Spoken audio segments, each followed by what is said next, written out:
నాలాంటి వాళ్ళను కోట్లాది మందిని తయారు చేస్తా ఏమనుకుంటున్నారో మీరు. మేము అనుకుంటే ఆడబిడ్డలు అనుకుంటే కనీసం ఇంట్లోకి వెళ్ళి బయటకు వెళ్ళలేరు. మీరు ఆలోచన చేసుకోవాలి. మల్లన్న గారు ఎవరి కోసం మాట్లాడుతున్నారు మీరు? నేను ఇవాళ రాష్ట్ర ముఖ్యమంత్రి గారిని కూడా అడుగుతున్నా. ఈ మల్లన్న గారు నిన్న మధ్యాహ్నం ఈ టైంకి ఈ మాట మాట్లాడితే ఇంతవరకు నేను ముఖ్యమంత్రి గారికి ఒక సహచర ఎమ్మెల్సీని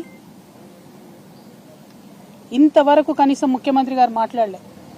ఆ రోజు వారి కుటుంబ సభ్యుల మీద మాట్లాడితే ఇద్దరు ఆడపిల్లల్ని యూట్యూబర్స్ని జూనియర్ జర్నలిస్టులని పట్టుకపోయి మీరు జైల్లో పెడతారా?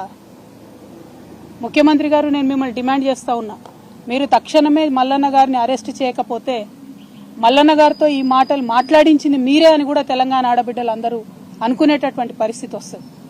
మీ కుటుంబానికి ఒక న్యాయం, తెలంగాణ ఆడబిడ్డలందరికీ ఇంకో న్యాయం ఉంటుందా? ఎంత ఆవేదనగా మాట్లాడినారు ఆ రోజు అసెంబ్లీలో ముఖ్యమంత్రి గారు. మా ఆడబిడ్డలు అంటారా, మా కుటుంబాన్ని అంటారా అని.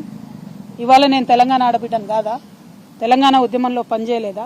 తెలంగాణ బీసీల కోసం పనిచేస్తలేనా? తెలంగాణ అసెంబ్లీలో అంబేద్కర్ బొమ్మ పెట్టాలని దీక్ష చేయలేదా? ఎన్ని పనులు చేసినాం, ఎన్ని విషయాల్లో కొట్లాడినాం, ఎన్ని అంశాల్లో మాట్లాడినాం, ఇంకా మాట్లాడతాం. మాకు అవకాశం ఇస్తే ఆడబిడ్డలకి ఇంకా మాట్లాడతాం. ముఖ్యమంత్రి గారు నేను డిమాండ్ చేస్తా ఉన్నా, ఎట్టి పరిస్థితుల్లో వెంటనే తీన్మార్ మల్లన్న గారిని అరెస్ట్ చేయాలి. మేము రేపు ఉమెన్స్ కమిషన్ కూడా వెళ్తాం, నేషనల్ ఉమెన్స్ కమిషన్ కూడా వెళ్తాం.